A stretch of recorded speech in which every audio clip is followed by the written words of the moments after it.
noticed ever since I had the car that upon startup I was getting some blue smoke, and that typically means that these valve stem seals have failed.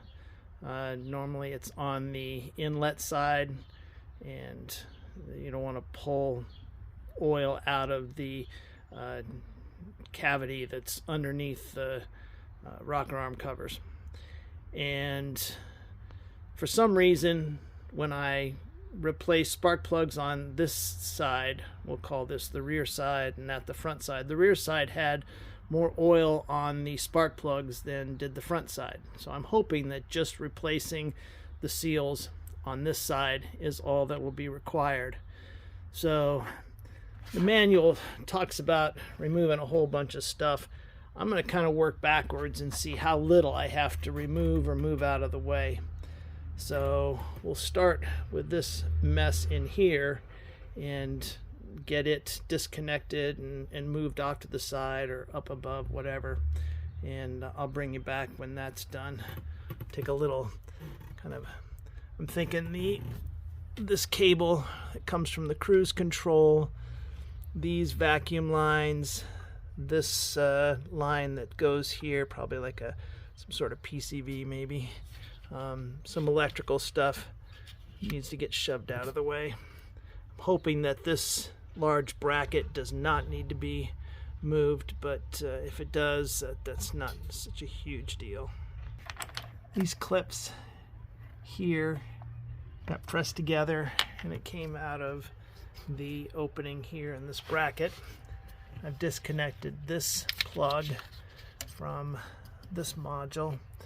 These two vacuum lines are in the same order as they come off of here, so I'll disconnect them. So that junction or fitting, whatever you want to call it, looks pretty fragile. So instead I disconnected the rubber hoses from these metal tubes here.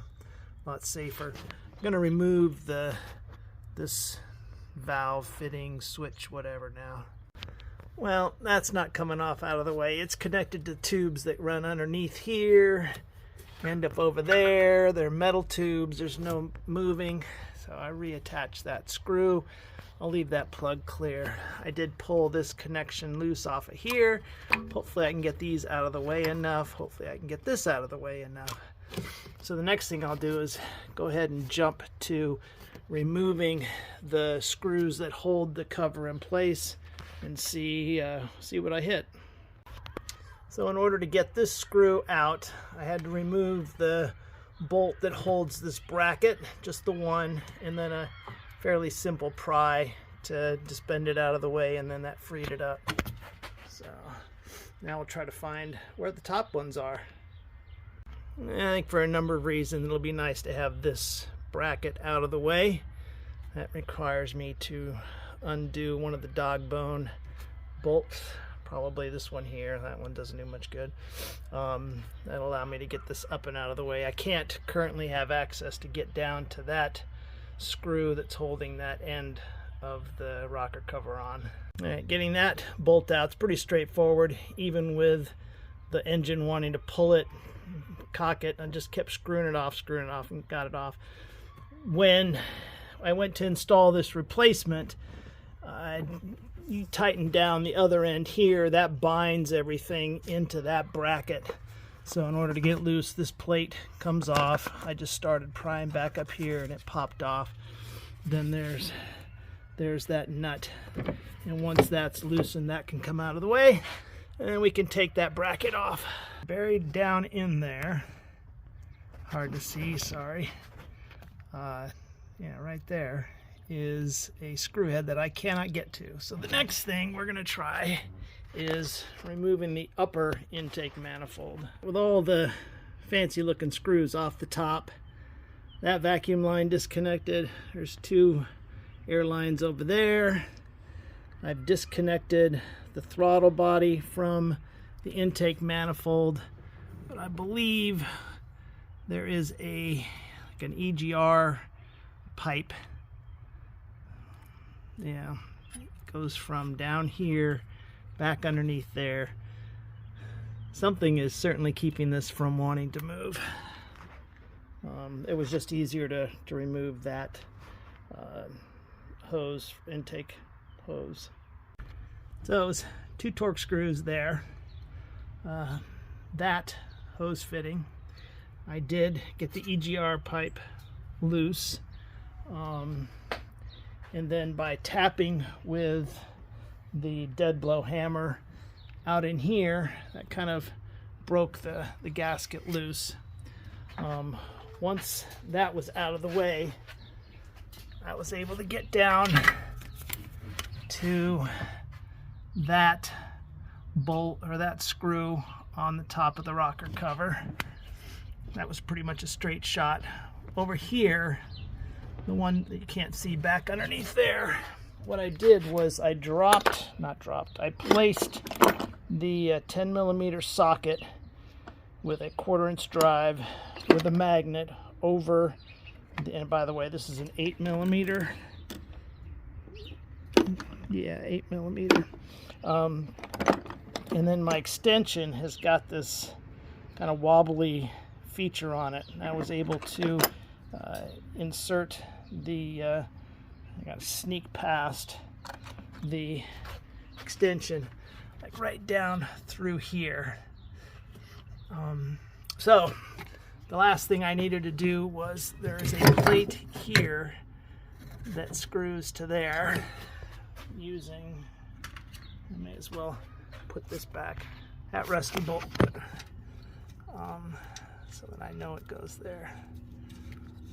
With that out of the way, I disconnected the plug to the distributor.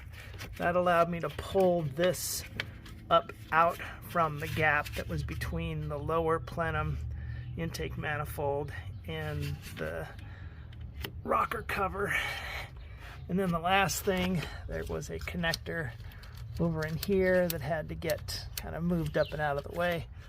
With that, you can just barely sneak the cover out of its place. So now there was one casualty in all of this, even though I was very careful. I should have disconnected these 2 screws. That would have allowed this entire pipe to be loose.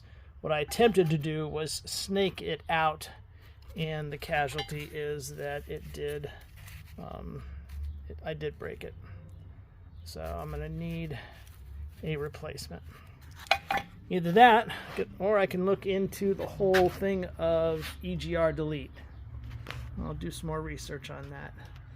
Now, I've got the seals, the question, and I've got the hose and the air pressure. I will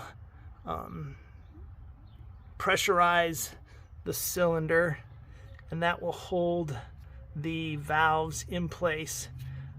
I'm hoping, yeah, I should have clear access for my valve spring compressor tool to get around here, so I can remove the keepers and do these 2. Same thing all along here. So I'm going to cover this up with a towel for the time being and attack it later. The rocker arms on the number 5 cylinder are off. What I did was I measured from the top surface of the nut to the top of the stud and wrote it down for all 6 of these. And I'm going to, rather than pre-tension, I'm just going to put them back to the same location. They all came in at around 180, 175, except for the last one on the number 1 cylinder came in at 0.21. So I've got, like I said, rock arms off. I'm removing the spark plug. I'm going to pressurize the cylinder to about 30 psi and then remove, starting with the outboard one first. With a pancake compressor supplying the air at 30 psi, Peter and I worked together to deal with these 2. Also used a spring compressor that was different than I should have. Struggled with that. So we got those first 2 done, but like I said, it was a struggle, and I went and got a different valve spring compressor tool before I went on to the next one. It definitely is a two-person job. As the tool that's over there is pushing down on this retaining washer, you actually have to tap over here because it wants to cock it. So it can be done with one person, but it goes kind of crazily. Anyway, once that is loose, and again, beating on this to get the rings from being, or the keepers to be unstuck is part of it.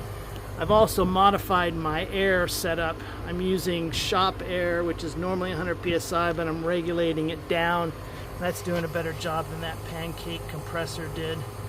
And we're moving right on. We've got this exhaust where we just did the single ring up high, and this one gets the umbrella seal, and then we drop on the, or fit the, this guy down next. The spring goes over top of that, and then that also gets the smaller square O-ring in the groove.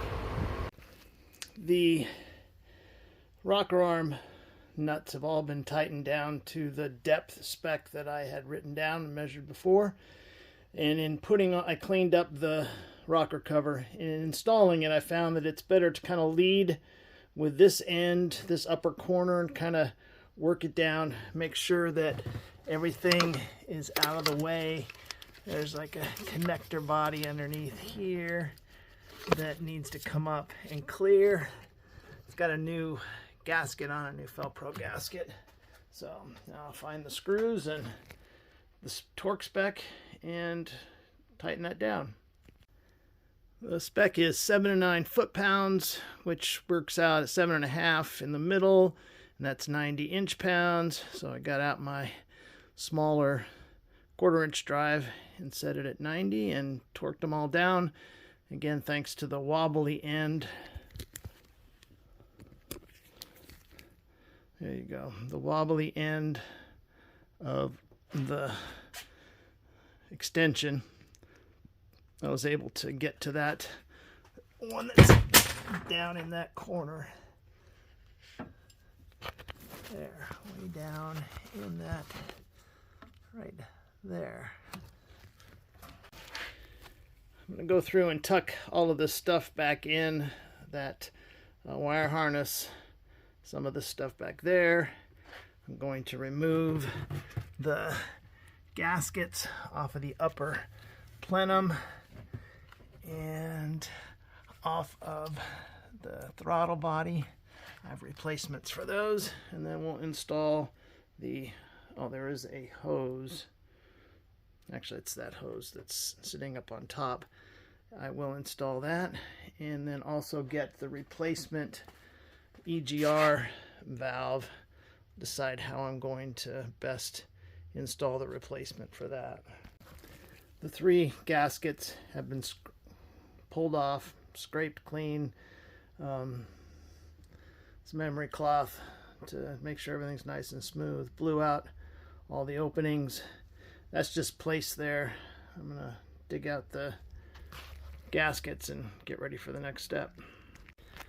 After cleaning up the surfaces, I laid down the new gaskets for the upper manifold and got it fitted in. Got 2 screws on each side started. Before I put it in though, I did, kind of using the previous one as a guide, bend up and install the EGR tube and tighten the screws back there, only because I figured it was going to be really difficult to get to. And it's a flexible tube, so it'll work. Now, there were 2 gaskets with that. There was that one, and then there was another one with a much smaller hole. And the story I got off the internet is the one with the small hole goes up against the manifold. Also, there was something about them being slightly different flange bolt hole spacing. So that one did seem to line up just right. So go with there. Something I got to remember to do before I go too far is make sure everything is plugged in. I know that underneath here there was a vacuum line that goes to here. Now, I could have sworn I ordered the right gasket intake throttle body. There we go, throttle body gasket. This was supposed to match this one, be a replacement for that one, but when I looked inside the package, lo and behold, it was a different gasket. Now maybe I screwed up. Wouldn't be the first time, but we'll take a look there before I get back to the Fiero store. Everything is back the way it is. What I ended up having to do, because I'd had these plugged in wrong, was I went through and traced and marked on the spark plug wires which ones came from which plugs, and then I knew from a video that one is close to this vacuum port on the upper manifold, and then it goes just around. Oddly enough, 1, 2, 3, 4, 5, 6 are the firing order, and with one being this end here, which makes sense if you consider this being the rear of the car, or being the rear of the engine in a longitudinal installation. Anyway, so that's all back together. Everything is down where it should be, and engine starts right up. So we're done with that. We'll see how the valve seals do in terms of oily plugs and blue smoke.